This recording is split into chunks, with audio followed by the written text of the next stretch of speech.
আচ্ছা, যদি আপনি এমপি হন, আপনার এলাকার জন্য প্রথম কোন দুটি কাজ করবেন? এটা তো একটা কঠিন প্রশ্নে আপনি আমাকে ফেলে দিলেন। হ্যাঁ, আমি একটা জিনিস নিশ্চিত করব যে কেউ যেন বৈষম্যের শিকার না হয়।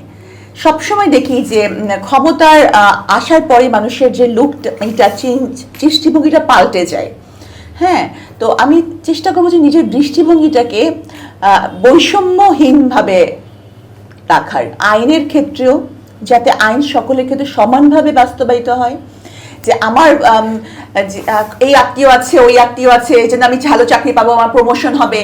আর অন্যদের, যেমন আমি নিজে প্রমোশনের ক্ষেত্রে, আমি যেহেতু বিগত সরকারের সমর্থিত সচিব আমি করি নাই, এজন্য কিন্তু আমি যাদের পরীক্ষা নিয়েছি তারা আমাকে বাইপাস করে প্রমোশন পেয়ে চলে গেছে। আমি যাদের পরীক্ষা নিয়েছি কিন্তু আমার প্রমোশন হয় নাই। তো আমি বলবো যে এই জিনিসগুলো যাতে না হয়, সবাই যাতে যোগ্যতা অনুযায়ী যতটুকু সার্ভিস রেন্ডার করবে ততটুকু যেন সে ডিজার্ভ করে তা যেন সে পায়।